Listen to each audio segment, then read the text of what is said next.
यार किसी कॉन्सेप्ट को लंबे टाइम तक याद कैसे रखें। मैं 15-16 घंटे तक स्टडी कर लेती हूँ, लेकिन मुझे जो कॉन्सेप्ट, जो टॉपिक मैंने याद किया है, लंबे टाइम तक रिटेन नहीं रहता, याद नहीं रहता। मैंने आज स्टडी किया है और कुछ समय बाद में भूल जाती हूँ। तो किसी भी टॉपिक या कॉन्सेप्ट को लंबे टाइम तक कैसे याद रखें, कैसे रिटेन रखें, हम में से मैक्सिमम स्टूडेंट की ये प्रॉब्लम है।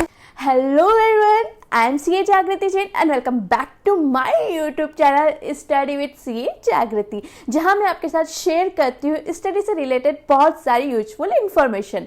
तो आज हमारा टॉपिक है किसी भी चीज़ को, टॉपिक को, कॉन्सेप्ट को, लेसन्स को लंबे टाइम तक माइंड में कैसे रखें ताकि एग्जाम टाइम तक हम उसे अच्छे से याद रख सके। तो आज मैं आपके साथ शेयर करने वाली बहुत इंटरेस्टिंग इंफॉर्मेशन जो आपको आपके स्टडी में हेल्प करेगी। किसी भी कॉन्सेप्ट को, किसी भी लेसन को, टॉपिक को लंबे टाइम तक याद नहीं रखने का मेन रीजन है फोकस। हम क्या करते हैं, फोकस ही नहीं करते स्टडी के टाइम। चाहे आप लेक्चर देख रहे हो या फिर सेल्फ स्टडी कर रहे हो, 15 मिनट स्टडी की हो, लगता है मोबाइल देख लेता हूँ यार, किचन में कुछ खा के आ जाती हूँ, किसी से बात कर लेती हूँ, और आपका माइंड स्टडी करते करते पता नहीं कहाँ कहाँ घूम के आ जाता है। आपका स्टडी में माइंड है ही नहीं, तो किसी कॉन्सेप्ट को आप लंबे टाइम तक अपने माइंड में कैसे रखोगे जब आप स्टडी करते टाइम ही फोकस नहीं दे रहे हो। तो मेन थिंग, जब भी आप स्टडी कर रहे हो ना, ट्राई करें आपका 100% फोकस स्टडी पे हो। जितना फोकस के साथ, जितना ध्यान के साथ आप स्टडी करेंगे, उतने ही अच्छे से कॉन्सेप्ट आपके माइंड में जाएगा, उतने लंबे टाइम तक आप उसको माइंड में रिटेन करके रखेंगे।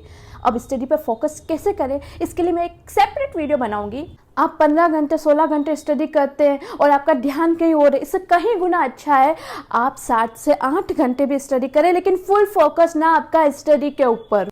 सेकेंड थिंग जो आपको करनी है वो है एक्टिव रिकॉल मेथड। मुझे कमेंट सेक्शन में एक स्टूडेंट ने पूछा भी था, दीदी एक्टिव रिकॉल मेथड क्या होता है।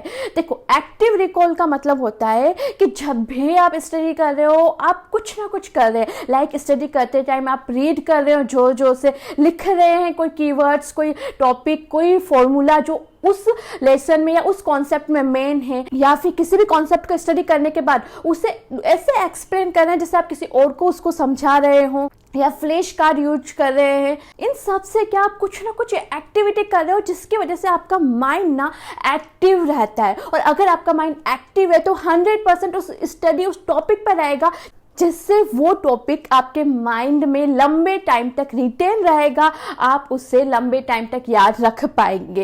एक्टिव रिकॉल के आप डिफरेंट मेथड्स यूज कर सकते हैं। लाइक आप जोर से बोलकर स्टडी कर रहे हैं, या फिर आप किसी कॉन्सेप्ट को समझने के बाद ऐसे उसको एक्सप्लेन कर रहे हैं जैसे आप किसी दूसरे को पढ़ा रहे हो, या किसी कॉन्सेप्ट में स्टडी करने के बाद बीच बीच में कोई ऐसा फॉर्मूला आ गया या फिर कोई कीवर्ड्स आ गए हैं जो आपको याद रखने जरूरी है, तो आप उसको लिख के प्रैक्टिस कर रहे हो। इन सब से ना आपके कुछ ना कुछ एक्टिविटी रहती है और आपका माइंड एक्टिव रहता है, और आपका माइंड 100% स्टडी में इन्वॉल्व हो जाता है, जो आपको चीज़ों को लंबे टाइम तक याद रखने में हेल्पफुल रहेगा।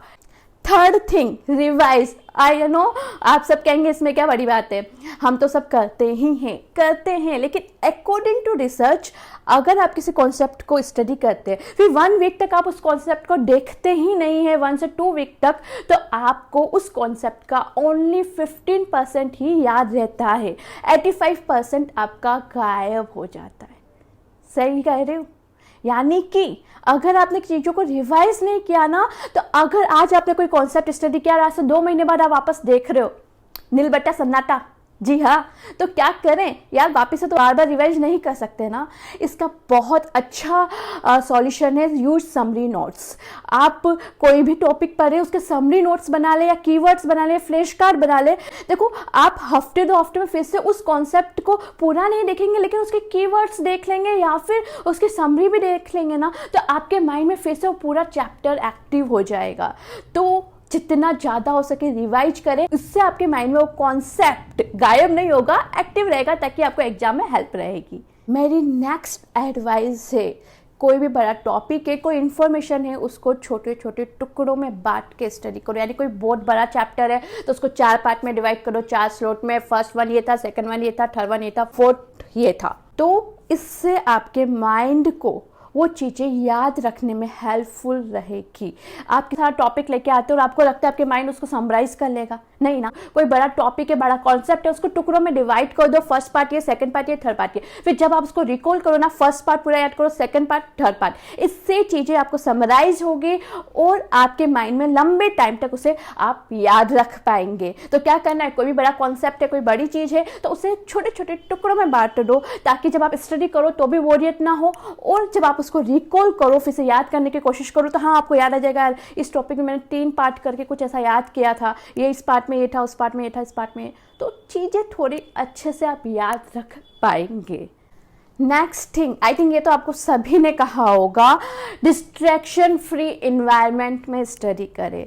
आप जहाँ स्टडी कर रहे हो, मेन तो यार स्टडी टेबल क्लीन होना चाहिए, इससे एक पॉजिटिव एनर्जी आती है, माइंड में रिलैक्स होता है, माइंड को लगता है चलो स्टडी करनी इतनी अच्छी जगह है, चलो अब स्टडी स्टार्ट करते हैं। तो जब भी स्टडी करो ना, ऐसे एनवायरनमेंट में स्टडी करने का ट्राई करो जहाँ थोड़ी शांत हो, क्लीन स्पेस हो, डिस्ट्रैक्शन फ्री इन्वायरमेंट हो। आप मोबाइल कम से कम यूज करें। आई नो आजकल सारी स्टडीज वगैरह मोबाइल में ही होती है, तो ट्राई करें कम से कम मोबाइल यूज करें। जितने भी सोशल मीडिया एप्स के नोटिफिकेशंस हैं वो आप ऑफ कर दो। जब आप स्टडी कर रहे हो, कोई पीडीएफ देख रहे हो, तो नोटिफिकेशन आपको डिस्ट्रैक्ट ना करे, डिस्टर्ब ना करे। हो सके तो मोबाइल के स्क्रीन से ही उन एप्स को हटा दे। अंदर जाके देखने में थोड़ी मेहनत लगती है और हम नहीं देखते, तो इससे क्या आप डिस्ट्रैक्ट नहीं होगे, मोबाइल में वही चीजें देखोगे जो आपको देखनी जरूरी है।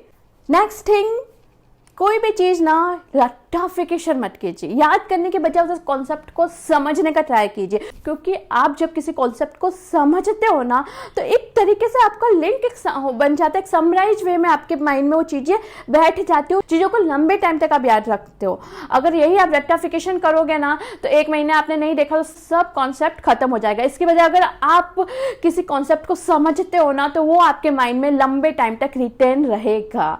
लास्ट थिंग जो आपको करनी है, मेमोरी टेक्निक्स यूज करनी है। किसी कॉन्सेप्ट को स्टोरी बना के याद करो, या मान लो किसी कॉन्सेप्ट के 7 पॉइंट्स है, तो उन 7 पॉइंट्स के फर्स्ट वर्ड्स को आप अंडरलाइन करके उसका कोई कीवर्ड बना लो, और इन मेमोरी टेक्निक्स को ना आप किसी चार्ट पर लिख दो और उसे अपनी स्टडी टेबल के आगे लगा दो, या उसे जहां आप नॉर्मली बैठते हो, ब्रेकफास्ट करते टाइम, खाना खाते टाइम, वहां लगा दो, ताकि जब भी आप उसे देखो ना, एक क्विक रिकॉल आपको हो जाए। आई होप ये वीडियो आपको यूजफुल लगा होगा। बहुत मेहनत की इस वीडियो के लिए, तो आपको कैसा लगा मुझे कमेंट सेक्शन में बताइए। क्योंकि क्या होता है ना यार, कि स्टडी सब कर ली, 15-15, 16-16 घंटे स्टडी कर ली, लेकिन जो याद किया, जो समझा, वो याद ही नहीं रहा। ये छोटी छोटी चीज़ें जो आप आपकी लाइफ में डेली रूटीन में डालेंगे ना, तो इससे आपको धीरे धीरे इफेक्ट दिखेगा और आपको लगेगा हाँ यार अब आप चीज़ें लंबे टाइम तक याद रख पा रहे हैं। और सबसे मेन चीज़, और कुछ आप फॉलो ना भी करो ना, तो बस ये फर्स्ट पॉइंट जरूर फॉलो करना, फोकस ऑन स्टडी, क्योंकि ये सबसे बेस्ट थिंग है। क्योंकि अगर आप मन लगा के स्टडी कर रहे हो, भले आप 10 घंटे स्टडी नहीं कर रहे हो, 16 घंटे स्टडी नहीं कर रहे हो, 8 घंटे कर रहे हो, 60 घंटे कर रहे हो, लेकिन उस समय आपका 100% फोकस स्टडी पे है ना, तो वो बहुत ज़्यादा अच्छी है एज कम्पेयर टू 16 घंटे की स्टडी जहाँ आप बैठे तो हो लेकिन आपका माइंड कहीं और है।